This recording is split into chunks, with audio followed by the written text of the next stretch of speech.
Ya, halo pemirsa Dokter Os Indonesia, senang berjumpa kembali bersama Anda. Nah, bicara mengenai senang, pasti ada pemirsa Dokter Os yang pagi ini melakukan tes pack dan kemudian hasilnya positif. Nah, buat pasangan suami istri yang baru menikah atau yang menunggu untuk segera hamil, maka tes pack positif ini menjadi suatu yang menggembirakan. Kita akan bicara mengenai kehamilan, tapi saya tidak sendiri, saya ditemani dengan seorang wanita cantik. Kita panggilkan Mikaela Patris. Halo Mikaela, apa kabar Mikaela? Mikaela, ini kita lagi ngobrol sama pemirsa Dokter Os nih, kita ngobrol mengenai kehamilan. Mikaela udah punya anak? Udah, satu. Satu. Nah ini kalau kita bicara mengenai kehamilan nih, tadi saya sapa ada pemirsa Dokter Os yang tes packnya pagi hari ini positif hamil. Nah tapi ini positif hamil nih belum tentu kehamilan itu berkembang dengan baik. Pernah dengar nggak dengan istilah yang disebut dengan hamil anggur atau hamil di luar kandungan? Pernah dengar dan setahu aku bukannya sama ya?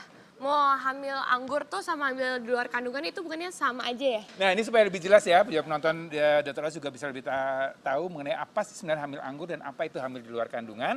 Kita lihat dengan anatomi rahimnya. Ya, boleh dibantu Mas? Oke, ya. Jadi ini adalah anatomi rahim seorang wanita. Oke, ini gambarannya, ini sama kiri dan kanan. Saya mau menjelaskan sebenarnya hamil anggur dan hamil di luar kandungan ini berbeda. Oh, beda? Sangat berbeda. Oh, oke. Ya, yang sama adalah sama-sama hamil. Oh iya. Jadi tes packnya positif, gejala hamilnya ada, mual muntahnya ada. Cuman letak pertumbuhan dari si kehamilan itu sendiri yang berbeda. Ya.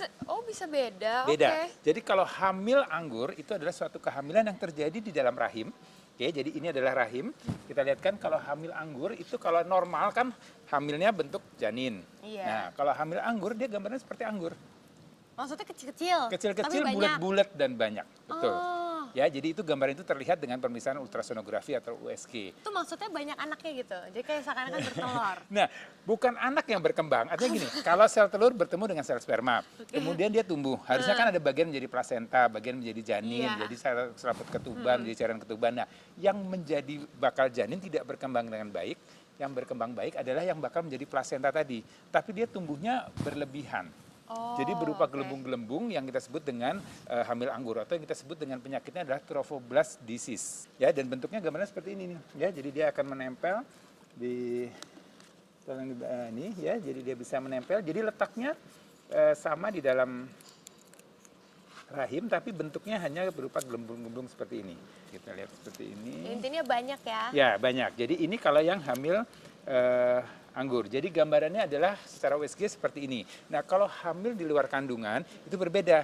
Kan normal kehamilan itu harusnya nempel di dalam sini, ya. Ini kalau buah kehamilan dia nempel di tengah sini. Tapi kalau hamil di luar kandungan maka letaknya tidak di dalam rahim. Dia bisa di saluran tuba. Waduh, jauh bisa banget di sini. ya? Bisa. Ya, bisa di sini. Kemudian bisa juga dia menempel di ovarium atau di indung telur. Oke, dia bisa menempel di sini, kemudian dia bisa menempel di sekitar sini ini kan ada usus ya, ada omentum, ada selaput usus, dia juga bisa menempel di rongga perut. Jadi dia letaknya tidak di dalam rahim, bisa di mana-mana. Kalau yang ini tadi yang masalah yang kehamilan anggur itu masalahnya lebih ke arah kromosomnya. Jadi satu sel telur misalnya dibuahi oleh lebih dari satu sel sperma. Ya, kemudian dia jadi pertumbuhan yang abnormal tadi. Ya, kemudian kalau ini biasanya salah jalannya. Nah, kan proses pembuahan itu terjadi di saluran tuba. Jadi sel telur, sel sperma bertemu di saluran tuba, kemudian dia harusnya bergerak, berjalan masuk ke sini. Ya, normal nempel di sini. Nah, karena jalan ini ada hambatan, ya dia nggak bisa jalan masuk ke sini. Sehingga dia bisa berbalik ke sini, keluar, dan kemudian tumbuh di tempat yang tidak semestinya. Ya, jadi ini adalah kondisi. Nah, untuk gejalanya ini memang, ini, gejala hamilnya tetap sama. Ya, jadi dia ada tes pack positif. Bedanya apa? Kalau hamil anggur biasanya keluhan mual muntahnya lebih hebat. Ya, karena kadar hormon HCG, jadi suatu hormon yang menunjukkan seorang wanita itu hamil, dia jauh lebih tinggi dengan hamil yang normal. Sedangkan kalau hamil di luar kandungan, dia kadar hormonnya nggak terlalu tinggi, jadi keluhan mualnya nggak terlalu hebat. Ya, tapi kalau pada saat pemeriksaan USG, terlihat jelas sekali. Kalau hamil di luar kandungan, pada saat di USG, di dalam rahim tidak terlihat ada kantong kehamilannya. Sedangkan hamil anggur, terlihat banyak sekali, ya gelembung-gelembung seperti tadi, dan ukuran kehamilannya jauh lebih besar dibanding umur seharusnya. Jadi misalnya hampir 3 bulan tuh, hanya sebesar sekepal tangan ini, tapi dia ukurannya sudah sebesar hamil seperti 5 bulan gitu. Nah, penyebabnya kita bisa mendadak bisa hamil di luar kandungan atau penyebabnya kita bisa ada ini gimana tuh?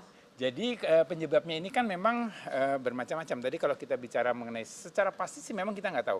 Artinya gini, semua wanita hamil, nih ya, juga pemirsa yang sedang hamil, itu punya risiko untuk terjadinya kehamilan di luar kandungan, punya risiko untuk terjadinya kehamilan anggur. Oke, cuman memang risiko itu lebih tinggi pada wanita-wanita untuk hamil anggur yang usianya di atas 35 atau usianya di bawah 20 tahun. Kalau untuk hamil di luar kandungan, ini tadi kan masalahnya ada salah di jalan tadi.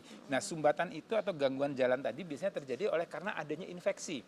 Jadi wanita yang sering mengalami keputihan, ya, mengalami nyeri daerah panggul, ya itu kemungkinan ada infeksi. Nah, infeksi itu akan menyebabkan tadi jalan ini menjadi tidak lancar dan dia akan terhambat. Jadi cukup jelas ya. Penonton ada yang mau tanya nggak? Dok, sesuai yang dokter bahas nih mengenai hamil anggur dan hamil di luar kandungan. Ya. Itu resiko terberatnya apa ya? Oke, ya ini pertanyaannya menarik sekali nih, risiko terberatnya. Oke, jadi kalau kita bicara hamil anggur, risiko terberatnya adalah hamil anggur kan tadi pertumbuhan trophoblast yang berlebihan. Dan ini bisa berubah kalau tidak dikelola dengan baik, ya ini bisa berubah menjadi suatu keganasan. Keganasan maksudnya gitu. Yes. Dia ganas gitu. Ganas bukan ibunya yang ganas, tapi bukan. selnya yang menjadi ganas, ya. Selnya yang menjadi ganas, ya. Tapi Selnya menjadi. dia sakit nggak? Nggak ada. Sakit. Jadi orang dengan hamil anggur biasanya kita harus pantau selama 1 tahun. Kita pantau kadar HCG-nya dan kita lihat apakah betul-betul kadar HCG menjadi turun atau menjadi nol atau normal lagi. Kalau HCG terus naik, kemungkinan selnya masih tertinggal di sana dan ini akan tumbuh berubah sifat menjadi ganas. Kalau untuk yang hamil di luar kandungan, risiko terbesarnya adalah terjadi kematian. Kalau dia hamil di luar kandungan, ya di saluran tuba. Saluran tuba kan ototnya tidak setebal pada otot rahim. Kalau rahim kan bisa sampai hamil 9 bulan. Bayi 2 kilo, 3 kilo bisa berkembang. Nah, kalau ini hanya pada kehamilan awal saja di 10-12 minggu, jadi kehamilan trimester pertama, dia ototnya kemudian menjadi tipis dan kemudian terjadi pecah. Nah, kalau pecah kemudian terjadi perdarahan. Dan perdarahan itu kalau tidak segera ditangani akan menjadi sangat aktif. Jadi ngalirnya kayak keran. Gitu. Dan itu di dalam perut. Tidak keluar. Nah, itu menyebabkan HB-nya turun kemudian bisa terjadi kematian segera. Jadi harus segera ditangani. Nah, jadi kalau nanti ada orang datang terus posisi kandungannya hamilnya di luar kandungan dan posisi ini nggak bagus, dokter saraninnya apa ke ibunya? Ya, jadi gini, kalau ini tes pack positif nih pemirsa, kalau tes pack positif, kita pastikan dulu nih letak kantong kehamilan di mana.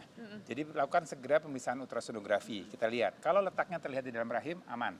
Kalau tidak terlihat di dalam rahim, kita lihat apakah di mana, di luar, di kiri atau di kanan. Ya, kalau terletak di luar, kita sebut sebagai kehamilan ektopik, belum terganggu. Artinya belum pecah, belum berisiko terjadi perdarahan. Jadi kalau masih di situ, kita masih bisa atasi supaya dia tidak terus berkembang dan berhenti kehamilan itu.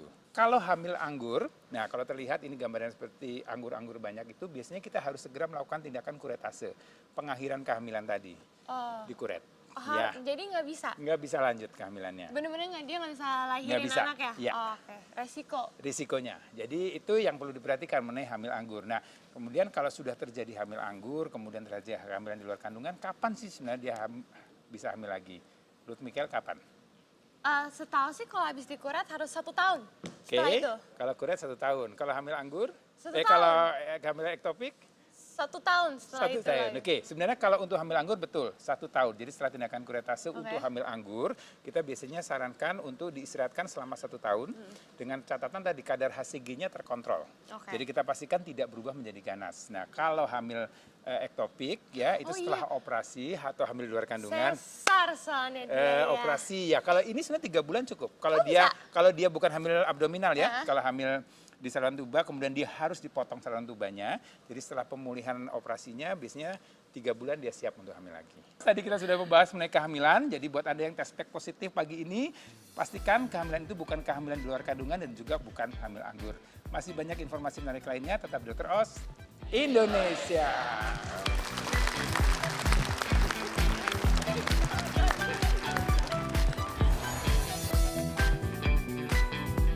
Bagaimanakah posisi bantal yang benar saat tidur?